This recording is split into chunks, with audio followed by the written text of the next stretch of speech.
Guys চলে এসেছি আরও একটা ব্লগ ভিডিও নিয়ে। কেমন আছে তোমরা সবাই? আশা করছি ভালো আছো। সো গাইজ, আগের রান্নার ভিডিওতে, ফেসবুক পেজে রান্নার ভিডিওটা আমি তোমাদেরকে বলেছিলাম যে মার রান্নার কিচেন যারা ব্লগে যে আমি একটা অন্য ধরনের চিকেনের একটা রেসিপি তোমাদের সঙ্গে শেয়ার করবো, যেটা আমি করব। তো সেইটাই তোমাদের সঙ্গে আজকে শেয়ার করব।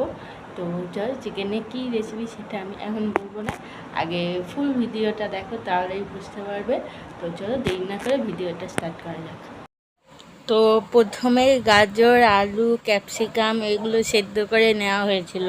সেদ্ধ করে নেওয়ার পর কিছুক্ষণ রেখে দেওয়া হয়েছিল ঠান্ডা হওয়ার জন্য। তারপরে এগুলো ভালোভাবে টিপে নিতে হবে। আর চিকেনের যেই রেসিপিটা আমি তোমাদের সঙ্গে শেয়ার করবো, সেইটার নামটা তোমাদেরকে শেষে বলবো। আমিও রান্না করতে ভালোবাসি, বা অন্য ধরনের রান্না করতে ভালোবাসি, যেগুলো অন্য রান্নার চ্যানেলে খুঁজলেও পাওয়া যাবে না। তো এটাও চিকেনের একটা অন্য ধরনের রেসিপি, যেটা আমার মাথা দিয়ে এসছে আর কি। এবার এগুলো গ্রেট করে নেব।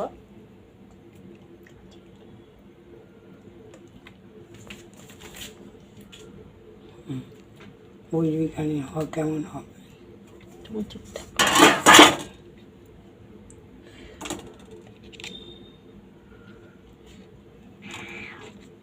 চুপ।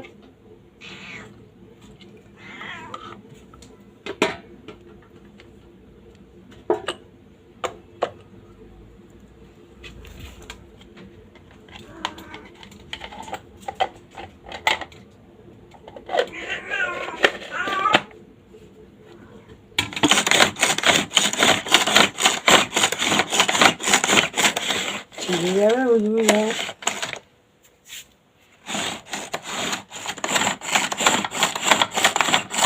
নিচে দেবো।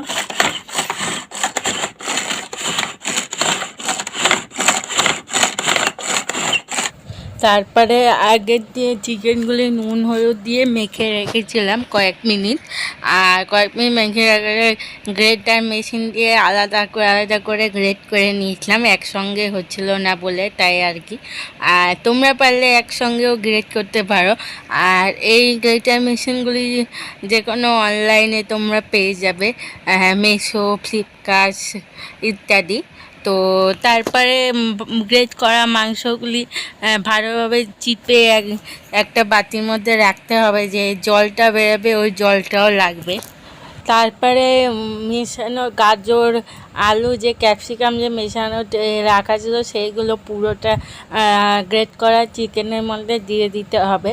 আমি একটু একটু করে দিচ্ছিলাম, যাতে কতটা পরিমাণে লাগে বা না লাগে। তোমরা চাইলে পুরোটাই একবারে দিয়ে দিতে পারো।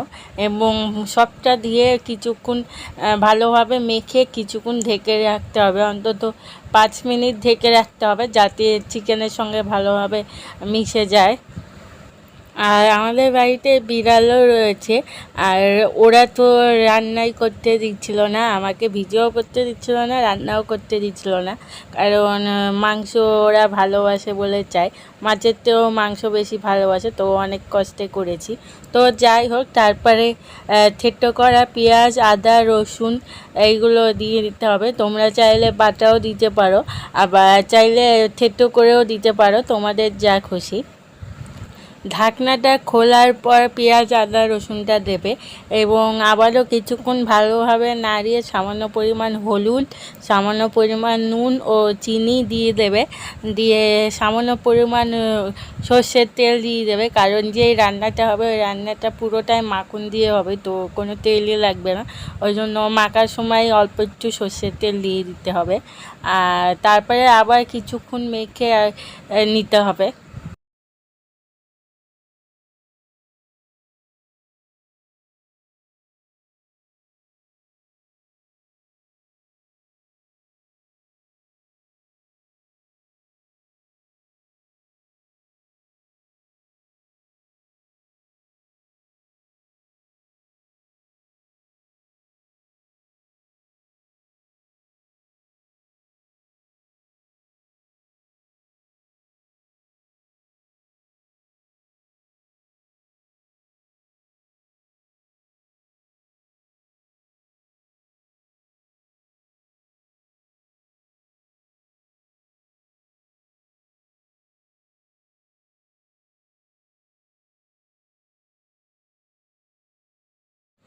তারপরে ওই মিশ্রণটার মধ্যে কিশমিশ বাটা ও গোটা কিশমিশ 2 টুকরো করে দিয়ে দিতে হবে।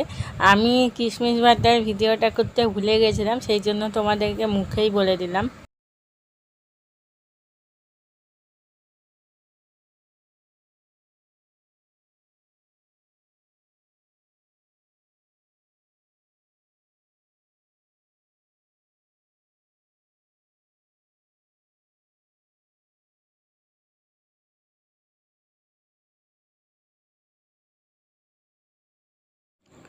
তারপরে সামান্য গন্ধের জন্য একটুখানি মাখন দিয়ে দিয়েছিলাম। তোমরা চাইলে মাখনটা নাও দিতে পারো, যেহেতু পুরো রান্নাটা মাখন দিয়ে হবে। মাখনটা দেওয়ার পর মাংসের যে আলাদা যে জলটা রেখেছিলাম চিপে, সেই জলটা দিয়ে দিলাম এবং সেই জলটা দিয়ে দেওয়ার পর আবারও ভালোভাবে মেখে নিলাম।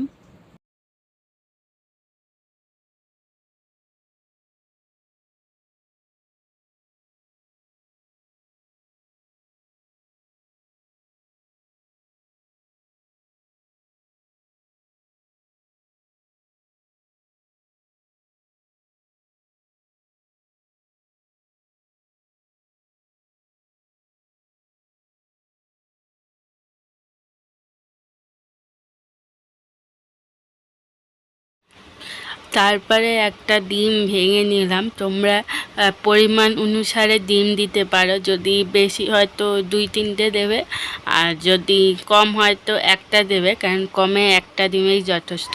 তারপরে ডিমটা দেওয়ার পর আবারও ভালোভাবে নাড়িয়ে নিতে হবে, যাতে চিকেনটার সঙ্গে ভালোভাবে ডিমটা মিশে যায়, এবং আবারও 5 মিনিট ঢেকে রাখতে হবে। 5 মিনিট ঢেকে রাখার পর পরিমাণ মতো বেসন দিয়ে দিতে হবে, যেটা ভিডিও করতে আমি ভুলে গেছিলাম, ওই জন্য মুখেই তোমাদেরকে বলে দিলাম।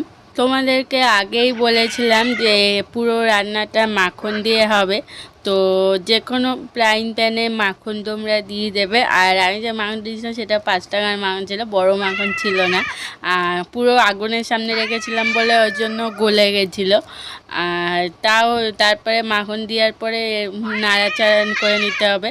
তোমরা যে কোনো ফ্রাইং প্যানে নাড়াচাড়া করে নিতে পারো। তারপরে প্যানে মাখনটা দিয়ে চারিদিকটা ভালোভাবে নাড়িয়ে নিতে হবে, যাতে চারিদিকটা ভালোভাবে মিশে যায়। তারপরে আমি যেইভাবে দিচ্ছি চিকেনটা, সেইভাবে তোমরাও দিতে পারো, আবার গোল করেও দিতে পারো, তোমাদের যেমন খুশি। আর পুরোটাই মাখন দিয়ে হবে, আগেই বলেছি।